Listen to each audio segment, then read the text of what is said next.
Hello, everyone. This is the 246th episode of Soccer Nostalgia Talk Podcast. As always, this is Sean from Los Angeles and the Soccer Nostalgia blog. For this episode, I welcome back Italian author Mr. Roberto Amorosino as we discuss Cagliari and Luigi Riva from 1963 to 1976, the most glorious era of the club. Mr. Amorosino has in the past worked at international organizations in the human resources area between Washington, D.C., Paris, and Rome. He writes for the Italian sports website www.sportmemory.it and is the author of the Italian language book Venti di Calcio. Welcome back, Roberto. Good to see you. Thank you for inviting me one more time. This time, knowing the subject, it's always a pleasure, but this time is also an honor to have an opportunity to talk about Gigi Riva. Let's go back in time.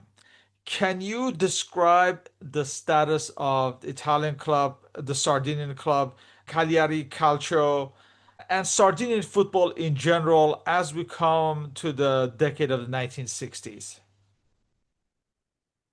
Well, Cagliari, rightly so, you mentioned in the 60s, because it's the first time that the Sardinian club made Serie A, made the first division. It never happened before and never happened for any other team outside Cagliari, actually, either in first or second division. Cagliari, founded in 1920, spent most of its time, between third, second division, and finally, in just before the mid 60s, made it to Serie A, and was big for Sardinia, was big for the Italian football, as it was a region where football was popular, but never at the top level. If we think today, Cagliari doesn't rank among the top 10 teams in Italy in general, all time, when we talk about number of points or number of participations in first division. There's only one ranking where they are top 10, that is in the number of supporters. They're probably, according to the statistics, the team number 8 in Italy in terms of number of supporters in the region and outside the region. The history of this club is inextricably linked to Luigi Riva. What can you say of his early beginnings at Legnano and upon joining Cagliari in 1963? Luigi Riva, better known as Gigi, was actually not from Sardinia. He was from a village near a small city, Leggiuno, near Varese. And as you were saying, when he was a young player, he played for the team Legnano, actually in third division. And he looked very promising, I think, in the season, and in his last season with Legnano, he scored a few goals, playing around 20 matches, even not being 18 yet.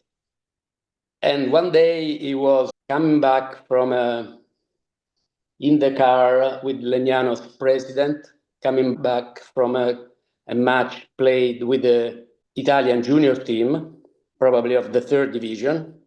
And he was in the car with the president, and the president told him, I think we are selling you to Cagliari in a team in second division. It's a great opportunity for you to grow. But he was shocked. He wasn't ready to go into a team that didn't know the region, didn't know the city. He didn't know what to expect.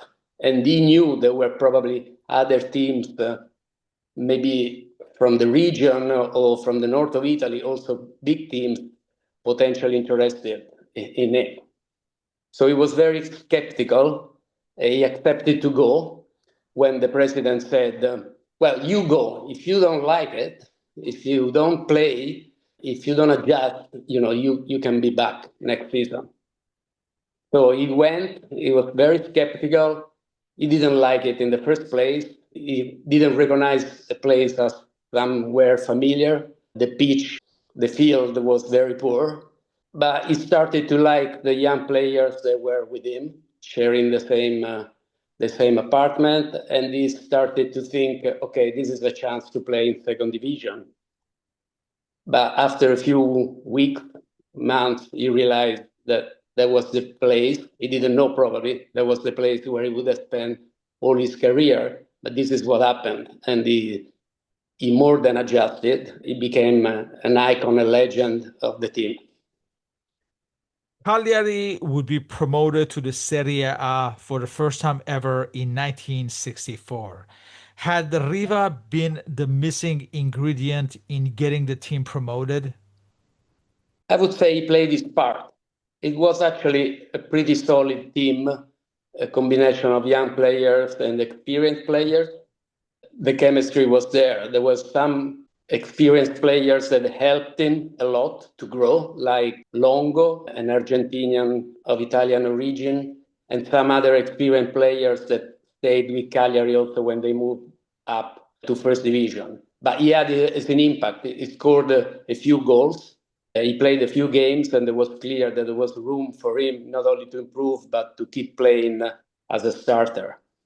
And as far as the future title winners, we have Mario Martiradona, Ricciotti, Gratti already at the club. So this Yes. would be the backbone of the team that would win the Scudetto, as we'll get to in our story. The Rosso Blu, as Cagliari are called, were managed by Arturo Silvestri, and the president was Enrico Rocca. Neither would be around when Cagliari would win the Scudetto in 1970. How important were they in these early steps of Cagliari in the Serie A?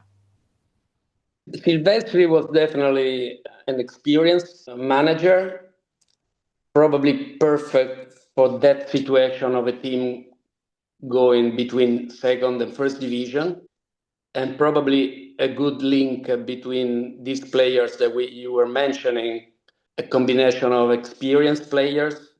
I would add Tidia, Vescovi, Comunardo Nicolai, and the Peruvian player Gallardo that also played in the national team for Peru more than a few times. So it was probably the right balance again, and also the right ownership of the team at that time. A team that was happy, definitely, to play against the top teams in the country, to feel also the region more connected to the rest of the country. And that's why there was a lot of enthusiasm by the Sardinian community outside the region. You could see that compared to other, let's say, small teams, that there was always a good participation of Rosso Blu supporters in the away games of Cagliari. So Cagliari entered the Serie A. It's the era of Grande Inter, of Herrera, and AC Milan of Nereo Rocco. So for its first ever season in the Serie A, 1964-1965 season, three key members of the 1970 Scudetto winning side come aboard. Pierluigi Serra arrives from Verona. Comunardo Nicolai arrives from Torres, another Sardinian side. The Brazilian Nene arrives from Juventus. Also, Bruno Vizentin arrives from Lazio as well. The team finished sixth, which was an achievement for a Serie B side. And by the end of the season, Gigi Riva earned his first cap with the Azzurri. Was this a key step in building the edifice of the team that would become champions in 5 years' time? Oh, yes, definitely. I mean, a lot of confidence, more credibility all around, the perception, but actually the reality of having a bunch of very good players. You know, again, when we talk about Cera, we're talking about a midfielder that became a sweeper later, that was also instrumental in the national team in the Mexico World Cup, and also Nene, a player that had a pedigree full of trophies, even back in Brazil, where he played with Santos, and never really exploded with Juventus to the point that Cagliari managed to acquire him, and he was a very important player. He was a combination of strong legs and good technique, somebody that played in his career probably in all possible positions on the field, from right back to center forward, but gave his best as a midfielder when he was with Cagliari. And I would say game by game, the reality of having up front a player that was different, unique, able to sustain the team in a way that never happened before, definitely for Cagliari, but we'll see also with the national team. Gigi Riva able to play against a full, complete Italian solid defense at the time where, to some extent, Catenaccio was very popular. So he was man-to-man marked with a sweeper behind, a lot of pressure, probably sometimes isolated 20 yards, 30 yards from the rest of the team, but he's still able to be dangerous. Being sixth, seventh on the table that season, it's a great result. It gave the team the idea of keep doing well. Maybe also in terms of ranking, taking a small of advantage of a different season for Inter Milan after the big trophies, of AC Milan, maybe not always able to be fully competitive in both competitions in Italy and in Europe. Juventus also facing a sort of a transition. So the time was also good, but not to underestimate what Cagliari managed to do. There were a lot of good players, and some of them, you mentioned Ricciotti Greatti, maybe even underestimated in terms of how good they were, because we are talking about a generation of top midfielders in Italy, and maybe a very good player like Ricciotti Greatti never had a chance to make it to the national team when without making comparison with more recent times, but definitely he was a player at the top level. In the following season, 1965-1966, the team would stagnate despite Riva's goal scoring and finished 11th, and Arturo Silvestri would leave at the end of the season. At international level, Francesco Rizzo would be the sole representative of the club in the 1966 World Cup. This somewhat poor season paved the way for the arrival of Manlio Scopigno as the new manager, who would be the Scudetto winning manager. What can you say about his trajectory up to this point? Scopigno was definitely a manager ahead of the time. He saw Cagliari, of course, as an opportunity. I think he coached other teams, probably like Vicenza, and before joining Cagliari. So teams always in this situation of considering surviving as the main target. And a bit like Riva, he didn't expect to find Cagliari as the perfect environment to operate and to develop. I would say not only as a manager or Riva as a player, but as human being. So the chemistry among Riva, Scopigno, the club, the city, created something that they didn't know was possible. And of course, they struggled to learn about Cagliari, about everything. So results didn't come naturally. And going back to 1966, as you were saying, is the year of the World Cup, or what is remembered as the North Korea World Cup for the Italian team. Rizzo, rightly so, there was a midfielder with the vision and the ability to score goals, made it to the national team, even if wasn't a starter. You remember at that time, the national squad for the World Cup were made by 22 players. Two additional players were called, joined the team for the duration of the tournament, the brief duration of the tournament for Italy, only 3 matches. And one of the two players was Gigi Riva. As you also mentioned, he has already played before his first national match in a friendly versus Hungary. And he was pretty close to be called, but he didn't make it. There were strikers like Pascutti and Barison, both left wing, as also Riva. They were preferred probably because of the experience. The Riva was young, right? Riva born in 1944, and we're talking about the 66th World Cup. But it was very clear, especially after the disaster of North Korea, that the rebuild of the national team was actually starting with Gigi Riva. The side improved in Scopinio's first season, 1966-67 season, and finished sixth as Riva kept scoring and found his way back into the national team. And he was helped by the arrival of Roberto Boninsegna.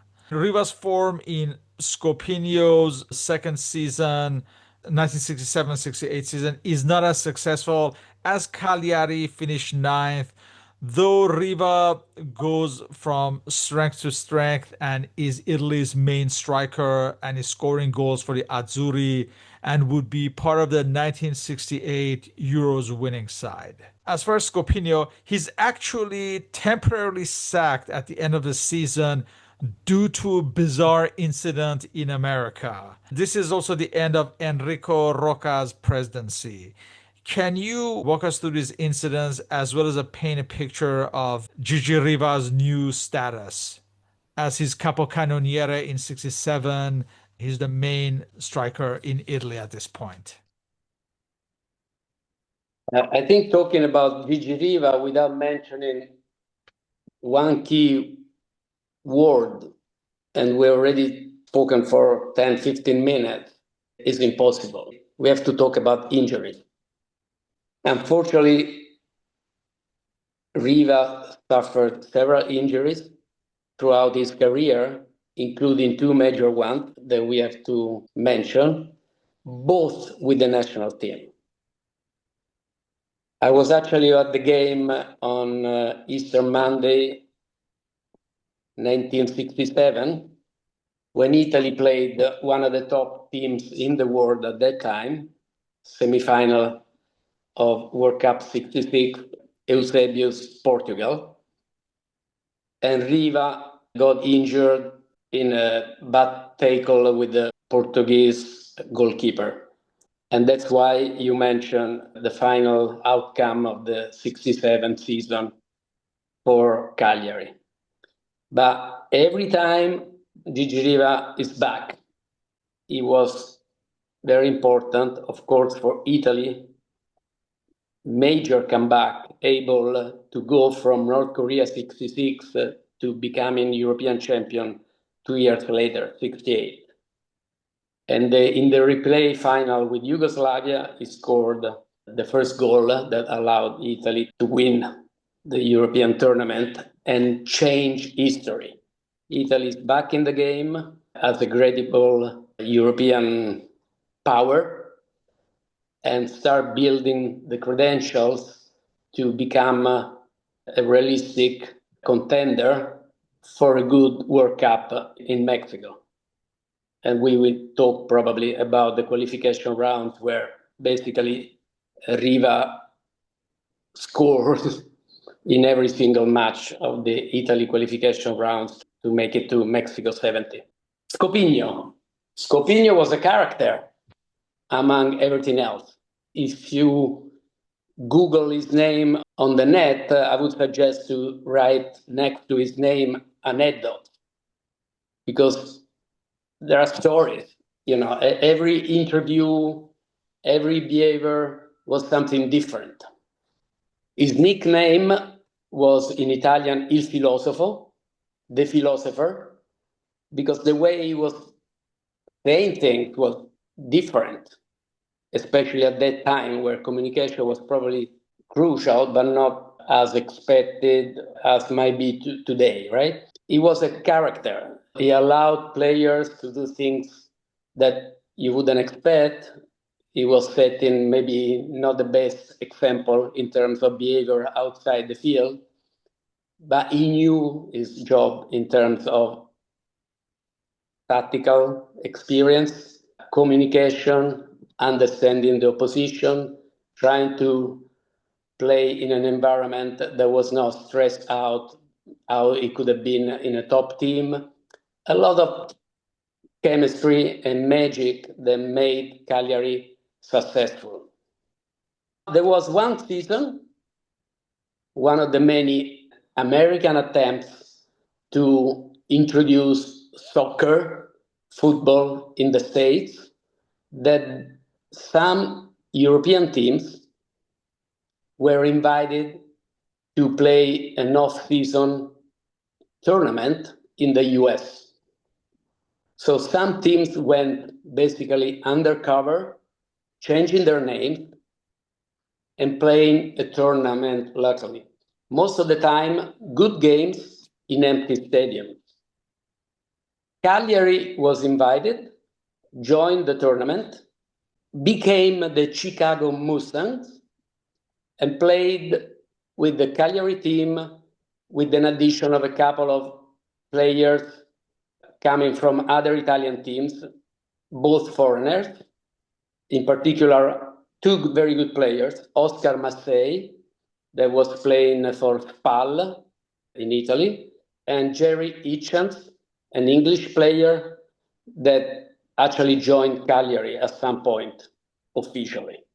So they played this tournament, and the incident you're referring to happened when the Italian consul invited the Cagliari team for a party after one of the matches. Cagliari did okay, not too well in the tournament. And the incident is easy to describe because Scopigno, that was a smoker, was also a drinker and probably drank too much. And at some point was found outside the villa in the garden doing something that he was not expected to do, as an example, or as a manager, as a coach. This really irritated the Cagliari president that basically fired him on the spot. And that's the story as it goes, without going into details because it's not too much fun. For the 1968-69 season, Efisio Corias is the new president and Scopinio is reappointed. There is the ambitious signings of Enrico Albertosi in goal, who came from Fiorentina, and Giulio Zignoli in defense. He came from AC Milan. We should mention that Francesco Rizzo also is transferred to Fiorentina in the process. Cagliari fight it out for the Scudetto and finished second in the league and also second in the Coppa Italia. And Fiorentina is champions. So yeah, Albertosi left the team, but of course later he would become champions himself. Well, Riva is continuing to score and again will become capocannoniere. He's scoring at home and at international level regularly. Now Albertosi is also joining him with the Azzurri and is competing with Dinosov as Italy's number one. Were Cagliari at this point on the verge of something great? Yes, yes. Top team, highly respected, and getting players like Albertosi was definitely another sign of the ambition of the team. Quite fascinating, actually, that Fiorentina won the title, deserved to win their second title in the Italian history. But it's quite fascinating the relationship in terms of transfer market between the two teams. As you were saying, Albertosi from Fiorentina to Cagliari, Rizzo from Cagliari to Fiorentina, and even more fascinating, the exchange between two players that are not central in the recollection, in the memory, two left back, Mancin, Eraldo Mancin, and Giuseppe Longoni. They go from Fiorentina to Cagliari, from Cagliari to Fiorentina in the 69-70 season. So what does it mean? Fiorentina winning 69, Cagliari winning in 70. One of the two won 2 titles and the other one none. And it's quite few players that have been able to win 2 titles with 2 different teams in the history of the game. I think only 5 or 6. And this was Eraldo Mancin, while Longoni maybe played more, but had less medals to receive. So Riva is the nightmare of the Italian defense at this point, and as you are saying, also at the international level. Italy plays the critical games to qualify to Mexico in a group of 3 teams with Wales and East Germany. And I don't know, we win in Cardiff 1-0, Riva scored. Back in Rome, playing Wales again in a crowded Olympic Stadium, 4-1, 3 goals by Riva. We go to East Germany, 2-2, 2 goals by Riva. The final, 2 points with East Germany in the 3-0 win with East Germany in Naples. One of the 3 goals scored by Riva with a fantastic acrobatic goal. So he's unstoppable. His left foot is always there, able to score goals expected and unexpected. And there was no defensive player able to control him in a way that you could say he didn't have a decent match. Even when he didn't score, he was always dangerous. He was always there. And day by day, game by game, I think he built the reputation of being probably the best, not only Italian player, but maybe the best in Europe, or one of the best in Europe, even if at that point, Cagliari, of course, didn't have any international exposure yet. Now we come to the 1969-70 season, the season of the Scudetto. The team builds up on the progress of the previous season and make history as the Sardinians win their first ever Scudetto and the only one to date. Important transfer activity. Roberto Boninsegna is sent to Inter, but in exchange they get Angelo Domenghini, Sergio Gori, and Cesar Poli. Also, as you mentioned, Eraldo Mancin comes from Fiorentina, while Giuseppe Longoni goes to Fiorentina in exchange. Also, Miguel Longo going to Atalanta, and Jerry Hitchens goes back to England. The arrival of those mentioned is very important, and also in that season, Cerra is now positioned in defense. Cerra as well as Domenghini increased the Cagliari contingent with the Azzurri joining Riva and Albertosi. And again, Riva is once again capocannoniere for this season, and he would finish runner-up in the Ballon d'Or with Gianni Rivera winning the Ballon d'Or that season. Can you paint a picture of just how historic was it for a side like Cagliari to win the Scudetto in this era of Grande Inter, of Herrera, the AC Milan of Rocco, and of course Juventus, among others?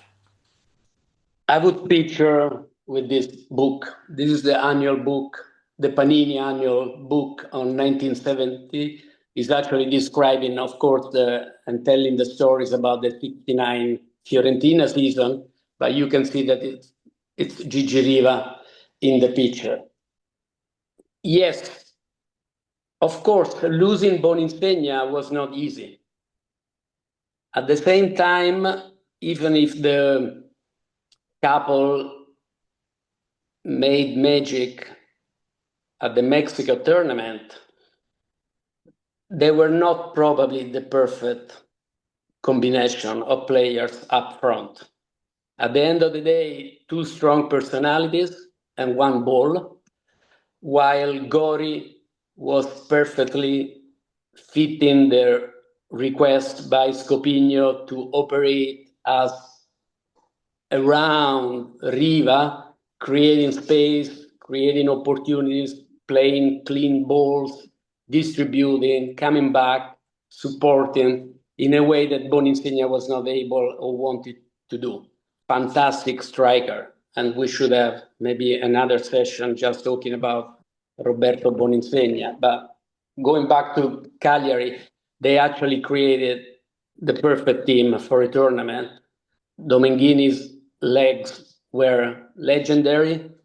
He had more to give than Inter Milan thought. Still a lot to offer. And I don't think in our generation we never saw a player as generous as Angelo Domenghini. So Cagliari has a good team, knowing that the season before they came second. Cera going in the back line, it was done by circumstances. Tomasini got injured. Cera, with his tactical vision and perfect timing, even if he was not the faster player, we're talking about, of course, 50 plus years ago, he was able to control the game and able to start moving forward in a way that was perfect for Scopigno mentality. And Riva was doing the rest. He was constantly a 20 plus goal potential. And the team started well and kept being on top of the season, also taking advantage of the poor start of Juventus. That was the only strong contender in the season of the Scudetto. Juventus didn't start well, ended up firing the coach, the manager Carniglia, after I think 6 matches when they were in the relegation zone. They came back strong, but not strong enough to compete with Cagliari. And the key match to provide Cagliari, to some extent, the certainty of making to the top at the end of the season was the return match in Torino, an historic match also because of the tension, the pressure, the episodes, and everything else that ended up 2-2 with penalties, with controversial decisions and everything else. But at the end of the day, Riva scored the most important penalty and Cagliari managed not to lose in Turin and kept the points enough to make it to the end of the season on top. Can you also discuss the decision to change the home kit to all white for that season? I'm not sure, actually. I think the main thing that they decided to honor the history of the club. Cagliari was founded, the Cagliari Calcio Club, with a slightly different denomination, but Cagliari, at the end of the day, was founded in 1920 by a bunch of medical doctors. And they basically recycled white uniforms. And that's why they played in white. And probably that's why the team decided to honor the white historic colors of the team. I don't know if there were other reasons, but I read while preparing for today that the red and blue came after white initially, and then black and blue, and only later they have the colors of the red and blue that they have right now. For a team that it's worth mentioning at least once, that is called by the local Castello, not Cagliari, even if they can say Cagliari, of course, but it's not a nickname. It's actually in the Sardinian language, that it's a language. Cagliari is called Castello. Riva, Albertosi, Cerra, Domenghini, and now Sergio Gori and Comunardo Nicolai would also be part of the Italian squad at the 1970 World Cup, where Italy finished as runners-up. Was this a further reflection of Cagliari at its zenith? Oh, yes. Six players in the national squad. Roberto Boninsegna, not a Cagliari player anymore, is also there, even if called up at the last minute. But yes, 6 players in the national team. Cera is a starter, Domenghini is a starter, Nicolai is a starter in the first game, but doesn't play the rest of the tournament. And of course, Riva. So yes, definitely it's a reflection of the quality of the team. And it's interesting that while this is something that we understand, there's also, this anecdote about Scopigno interviewed and being very candid and say, I expected everything in my life except seeing Nicolai on TV from the other part of the world, on World Vision. So it was a compliment, but was a compliment made in his own way of describing things. But it was a surprise, right? I mean, Nicolai was not a top player, but was a very solid defender that unfortunately came down into history because of some own goals.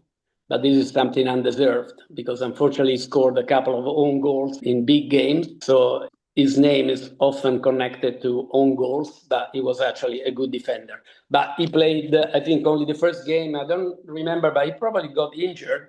And then, good for Italy, he was replaced by Roberto Rosato. They ended up definitely the best center back of the tournament. After the heights of 1970, Cagliari would have a transitional season for the 1970-71 season.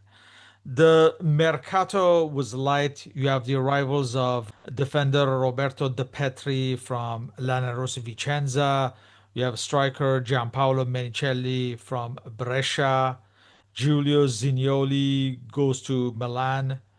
But the significant event is Gigi Riva's injury again on international duty, which ended his season, and he managed only 13 matches that season. So this was on October 31st, 1970, in the Euro qualifiers at Vienna against Austria, that Italy would win, but Gigi Riva would be injured and out for the season. Cagliari finished seventh, and in Europe, they were eliminated in the second round of the Champions Cup by Atletico Madrid. Did this, in a way, prove just how reliant they were on Riva, that his absence would destabilize them? I don't think I emphasized enough the importance of Riva almost in the Italian culture at that time. When Riva didn't score, I mean, we went to Mexico with some expectations, mainly because of him. And the way he was received by the press, the international press, when we landed in Mexico, gave this sense that we could have done well in the tournament because of him. First match with Sweden, you can again check. There are photos where you have Riva surrounded by 4 or 5 Swedish players. First match, Riva doesn't score. Second doesn't score. Third doesn't score. It was a kind of drama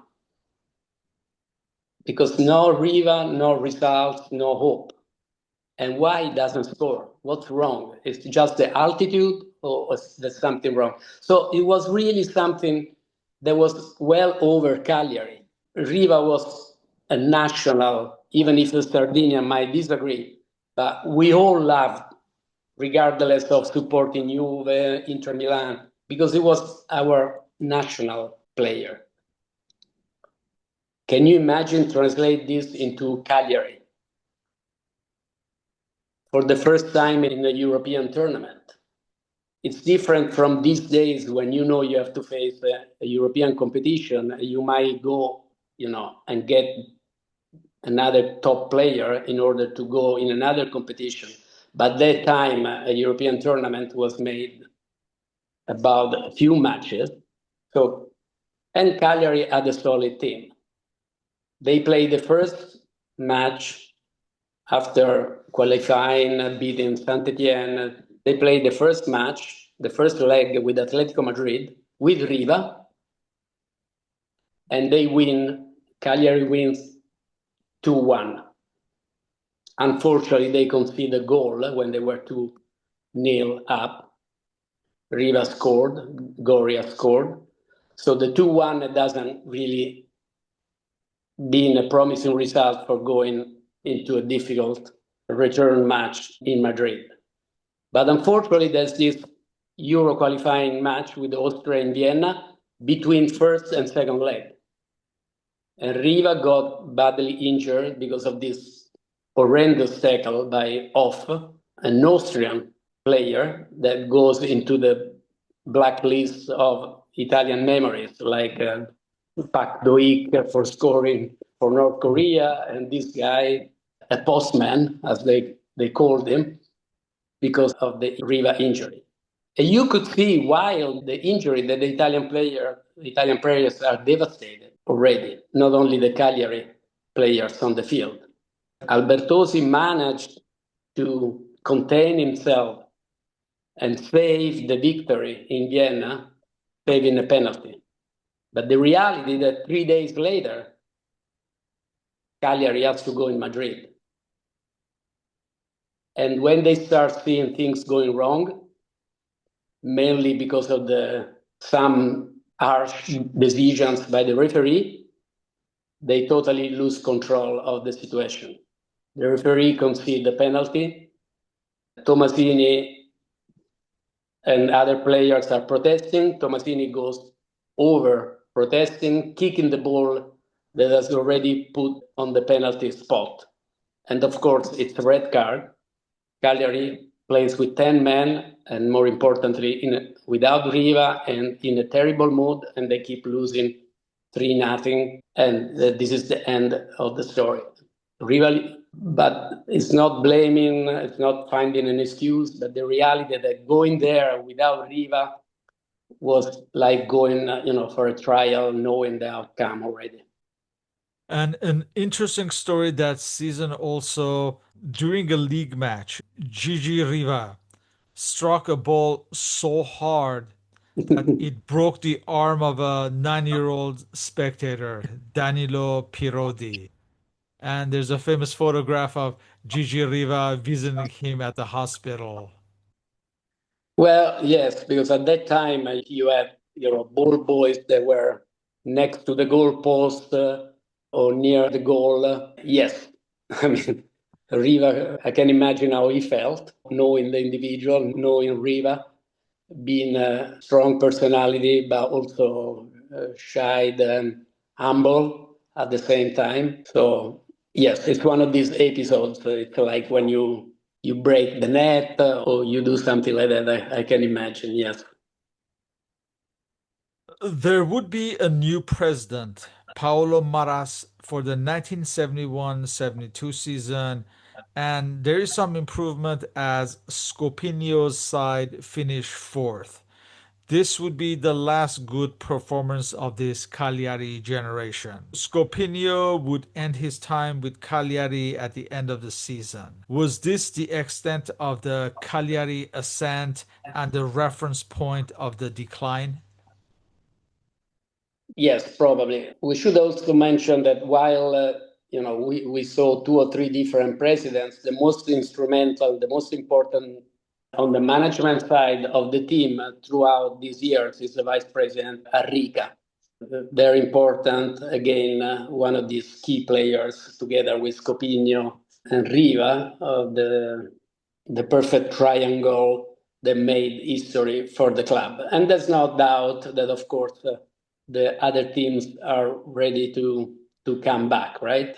And the power, not the political power, but also the financial power and everything else of the teams from the north of Italy is expected to come back strong, right?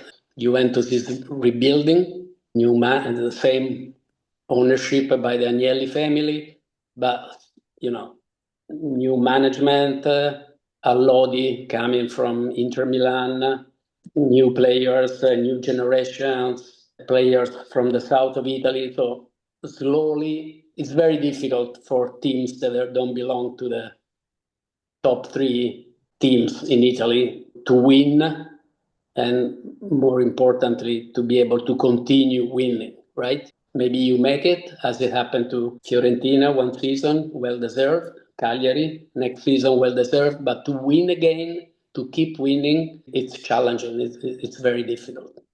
So we never spoke about the fact that all through these seasons, Riva is actually not going anywhere, staying with Cagliari.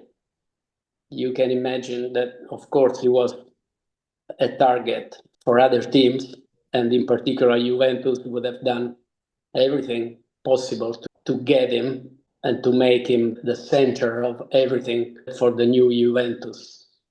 They tried, they spoke, maybe at some point they were close, but at the end of the day, the problem was not the money or the promises or the expectations, but the problem was Gigi Riva.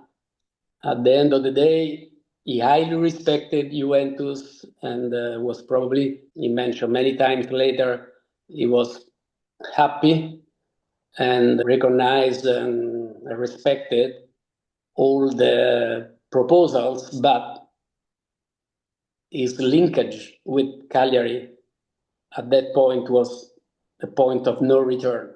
There was no possibility for him to leave. Cagliari was home, the home that he never had, because we also didn't talk about where he came from. He lost his parents when he was, both parents, for different reasons, when he was very young. He grew up with his sister that he called his mother, and he faced difficult times as a kid, as we can imagine.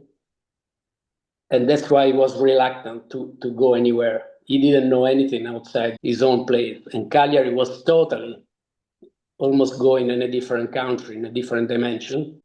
But then he realized that was his perfect place to grow, to become a grown up person, something that he thought was always more important than becoming a good player.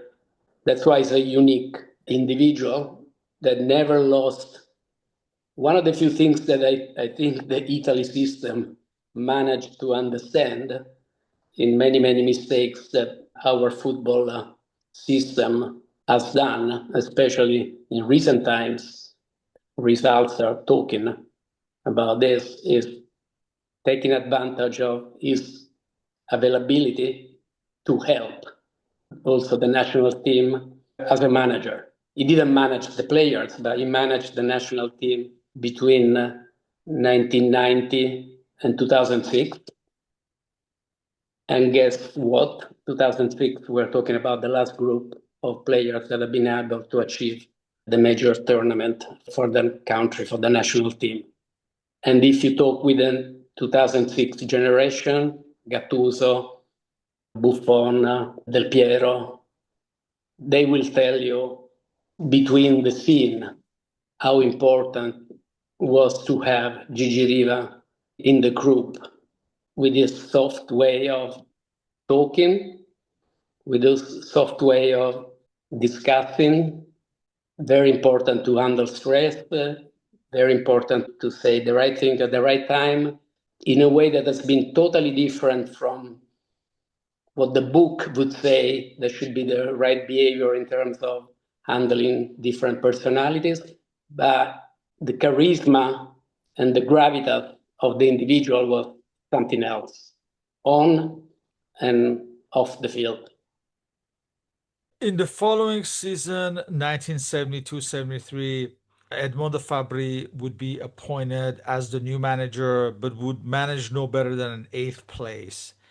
In the 73-74 season, a new president, Andrea Arica, and a new manager, Giuseppe Ciappella, would make no difference as Cagliari finished 10th, as old heroes such as Cerra, Domenghini, and Mario Martiradona left the team.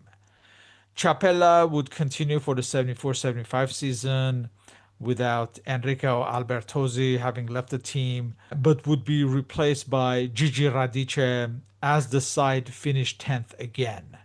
However, no one could have imagined as Cagliari finished dead last in the 1975-76 season with Luis Suarez in charge, although he would be replaced by Mario Tidia, and ended their 12-year adventure in the Serie A. Can you describe this slow descent season after season and the reasons behind it? Of course, there's a consistent injuries of Gigi Riva as well around this time. Yeah, it's a slow going down to some extent expected. As you were saying, Albertosi and Domenghini, maybe they didn't even go to Cagliari in their prime. In the team, in the chemistry of the team, they were very, very important. Cera, same thing. Of course, I mean, it's pretty normal. The team doesn't have the financial means to replace them with equally good players, also because they're not supported by the results. You know how it is, right? So they ended up in being this situation where surviving is the main target of the season, and they managed for a few years to stay in Serie A in first division. Riva does his part, is still able to score to the point that he's still regularly called in the national team until the World Cup 74 in Germany, where Italy, of course, as in the tradition, when we go with high expectation, we don't do well, and the other way around. In 1974, Italy goes there with a number of results, of positive results that is quite impressive, without conceding a goal for many, many matches, but doesn't go through the first round. And the final episode is the third match of the group with Poland, the merging Poland, that we lose, sadly, demonstrating that we were part of it, of the past, with a system that was not able to impress anybody anymore. But we know that if we lose that match, we're out. But we don't know, at least we don't realize that this is the last match for Gianni Rivera and Gigi Riva in the national team. And this is what happened. They are not called anymore in the national team. They don't play anymore in the national team. The new Italy, after the summer of 74, is reconstructed around some new players and a different generation. Riva is part of the past, and this has an impact, of course, also on the club team. And Cagliari keep going down, and when they're relegated, Riva doesn't leave. He stays with the team, but he basically never plays anymore because what? For another injury. Not a broken leg as the two in the national team, something more muscular, if I think, but at the end of the day, he was not able and fit to play anymore, and he retired. The greatest symbol of Cagliari, Luigi Riva, like you said, he will be injured midway through the 1975-76 season that they finished last. And this not only hastened the fall of the club, but effectively ended Riva's career. And he could not return in the following couple of seasons. And in 1978 would retire with Cagliari now languishing in the Serie B. He retired from the national team after the 1974 World Cup. And at the time, he was Azzurri's record goal scorer, 35 goals in 42 matches. You've obviously mentioned his importance, but can Riva's impact to Cagliari be compared to that of Maradona to Napoli? Yes, at that time, 35 goals in 42 matches, the record, still today. He's still today the top scorer of the national team. And this is an amazing achievement.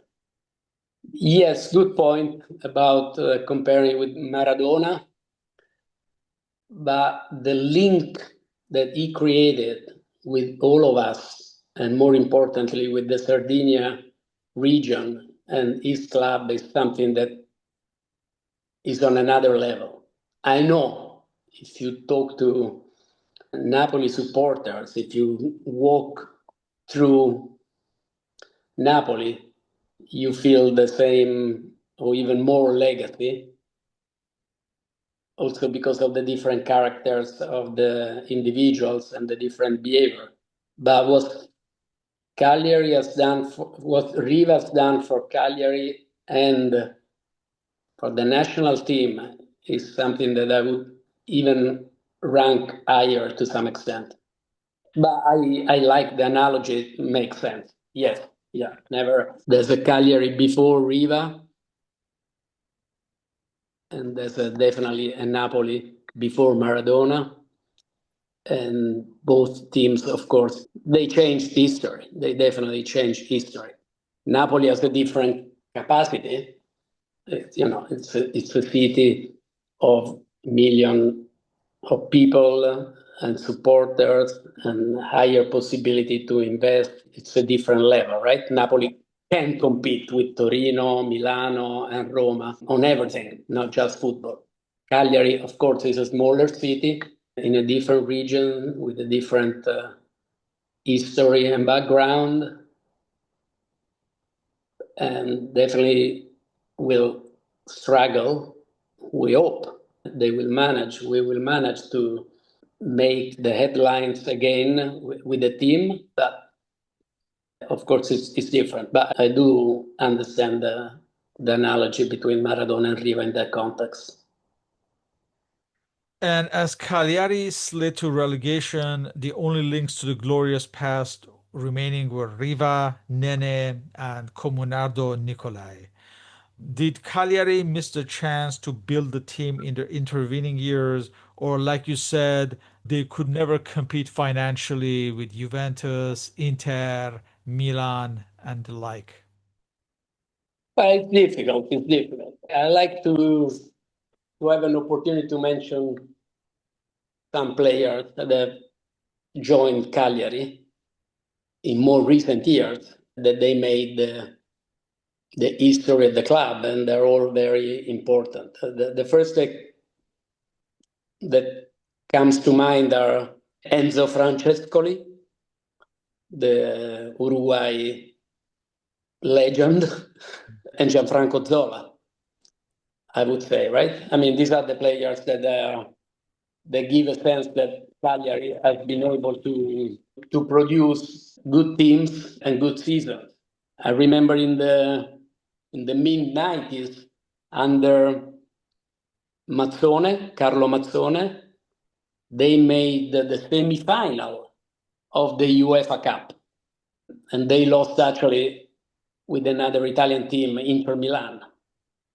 They won at home and they lost in Milan, and they didn't make the final of a European tournament. That would have been huge. I also remember other players, foreign players like Suazo, Nangolan, or Italian players like the son of Bruno Conti, Daniele Conti, that I think he has played maybe 400 matches with Cagliari, and is a kind of a local legend too, even if he didn't have the sparkling or the exposure of in the national team or at the level of the players that you mentioned. In the aftermath, Riva would stay, but Cagliari would go up and down Serie A and Serie B. And you said there was some brief revival in the 90s, but this era remains its most glorious era. When we discuss of Cagliari, of course, everyone thinks of Riva, but there are others who deserve recognition like Cera, Martiradona, Nicolai, Nene, and some of the others. So it was a well balanced team. That was key to its success. Yes, yes. I mean, again, Albertosi, can you imagine a goalkeeper that was able to contend the national, number one jersey to Dino Zoff, right? Zoff was the European champion 68, was again the world champion in 82, but Albertosi was a goalkeeper in the Mexico 1970 tournament. We were saying huge tactical vision, perfect positioning, and the ability to build the actions from the back line, something that was kind of innovative at that time, right? It came later with Shirea and Baresi, but we're talking about 10 years or 15 or 20 years before them. Domenghini, an amazing runner, and I'm not giving enough credit if I say a runner, because he was more than that, because he also had the shooting, the technical abilities, the dribbling.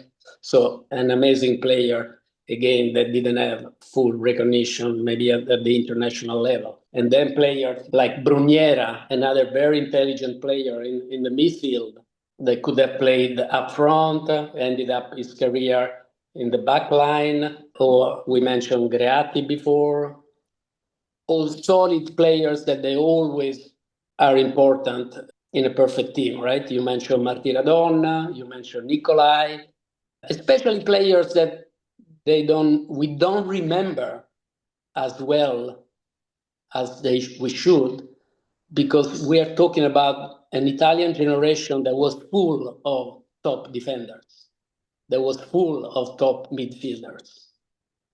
Right? So Greatti or Bruniera, they were players in the same generation as Giuliano, Bulgarelli, without mentioning Mazzola, De Sisti, Rivera, or Cordova, Capello later, so very difficult. Same for the defensive player, right? Martiradonna, same generation like Burnic or Guarneri or the AC Milan defensive player. So very difficult to make it to the national team, right? I mean, we always joke about this. Now almost players with 10, 15, 20 matches in the first division in Serie A are able to be called up in the national team, sometimes even with less games in their pockets.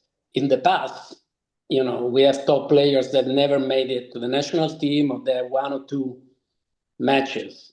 So different generation, different time, but it was a great team. It was a solid team that didn't win by luck, but because they deserve it. And they were to some extent expected to win because the quality of the team they were able to produce. But there's no doubt that the mentality and the positive attitude and the strength of Gigi Riva made the difference. They would never been able to do anything at the very top without the presence, the participation, and the contribution of Gigi Riva. That, let's remember also the nickname that was given to him by the most influential sport writer at the time, Gianni Brera, that one day in one of his articles called him Rombo di Tuono.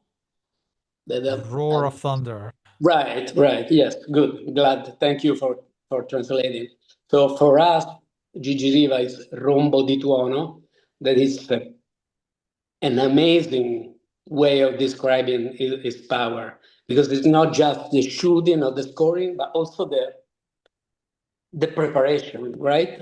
And everything is summarized by his goal in the 4-3 match with, the match of the century with West Germany at the Azteca, the semifinal, right? In the extra time, again, we need him. He hasn't scored yet, and we need his goal, and he scored in a way that is it's fantastic. The way he controls the ball, he brings the ball to his favorite Oh, and yes. feet, and the diagonal ball that goes on the other side, and Sepp Maier cannot save it. So in that goal, I would summarize and describe Gigi Riva in 10 seconds, because everything is there. I don't want to say it's sad that this was not the winning goal, but it was, you're right, because it could have been, 3-2 at that time. It was 3-2 at that time. We didn't know there were more to come, more excitement, but that goal describes his spirit, his strength, and his way of being as a player, at least. Earlier on, you said that Juventus were always looking to sign Riva. As I was researching in an October 1973 issue of World Soccer. Apparently, Juventus had offered Bettega, Cucureddu, Gentile, and Musielu to sign Riva, but he said that if this transfer had taken place, he would have refused to go as he would have had to score 4 goals in each match to justify. So, and Scopinio was the perfect fit to manage this Cagliari side. And this Scudetto of Cagliari in 1970 is a once in a generation achievement that, as difficult as it was back then, would be virtually impossible today. Yes, what can you say? It's not just an Italian thing, right? I mean, now you can win against. I mean, 2 weeks ago, Cagliari beat Juventus 1-0.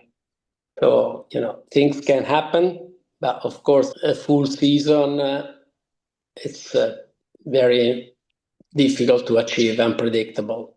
Can comparisons be also made to Sampdoria of 1991, a team who reached their peak that year, just like Cagliari did in 1970, after years of progress, and once they reached their zenith, the only way was down? Well, I think to some extent, Sampdoria was already a different time. And then again, I'm thinking of the money, the financial means around the club, even if we didn't have the same TV rights and other financial components. But yes, there's always a similarity in terms of, again, teams that they don't belong to the club, to the very close clubs of winning teams. It's very difficult to keep going for a few seasons, right? But again, there was another very good team able to last a few seasons, also with some European recognition. That is also something that unfortunately Cagliari couldn't achieve. In closing, what is the legacy and romance of this Cagliari story? Is it a Cinderella story of a small side achieving the impossible and winning the title with the presence of a generational talent and a manager? Well, I would like to think that it's more than that. Again, we spoke again and again about the difference between big clubs and the rest. So Verona won, you mentioned Sampdoria. So this is where I would place Cagliari in this list of clubs that had their time for a combination of factors that sometimes are difficult to explain, something to do with the work behind, with the quality of the team, with the competition or the lack of competition. So there are different factors. But there's no doubt that what the impact and the legacy that Gigi Riva and the rest of the club had for the region and for the game is something that has been unique. When you say unique, I'm not saying this as a compliment or as a criticism. Can happen again. Hopefully, will happen. I mean, every country would benefit from the excitement of a new name on the board. We know what happened with Leicester in the Premier League. So it's important to find the right combination of everything, but it's something that is very difficult to replicate if you don't have the right people. And again, I don't think we have enough memory or enough stories to demonstrate the impact and the quality of the human being, Gigi Riva, and the people around him that growing around him also because of his silent or examples again of behavior on the field and off the field with all these human weaknesses that you can imagine and expect by an individual that he never tried to hide, he never tried to demonstrate something else or to look better than what he was, but definitely he was somebody that you would not align to the system. That's one thing that I read, there are a lot of interviews and recollection especially this year, about the 20 years after 2006 World Cup. And when the Italy team came back from Germany, you might remember there were a lot of celebrations on the street, right? The bus couldn't even move. And they were going towards the President of the Republic, was welcoming the team back with the World Cup and the trophy and everything else. And they were all going there with the official uniforms and everything else, all excitement, all the party going on. And everything was, and so at some point they were, of course, entering the palace. And they, Gattuso, Pirlo, and the others, they looked around and they lost Riva. He didn't want to be there. He knew that he never liked the, how do you say in English, the bandwagon thing. He knew what the press was saying about the team before. He knew what the politician would have used the victory for and everything else. He wasn't like that.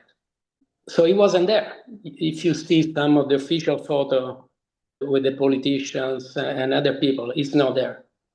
He didn't say anything. He never made a statement or just for the fun of criticizing journalists or a politician, anything. But he wasn't comfortable. His comfort zone was Cagliari. He belonged to Sardinia. He still belongs to Sardinia, and he will never leave Sardinia, as we know. Even if, as we know, he passed away a few years ago. I think in January, actually, by the way. With that, I would like to thank you for your participation in this interview and this wonderful story about Cagliari. I leave you with Oh a yeah. Oh yeah, with Mexico. with a rider. That's our Mexico 70. Yeah. Mexico 70 and Gigi Riva, as you were saying, runner-up the year before for the Ballon d'Or, right? Thank you very much. Thank you very much for the opportunity. As I said at the very beginning, I always enjoy talking with you, but today has been an honor more than anything else. Thank you. Like I said, it's a wonderful discussion about an era and a club that marked Italian culture. So, Roberto, thank you once again and hope to continue these discussions on Italian football history. Thank you very much. Forza Castello. Thank you.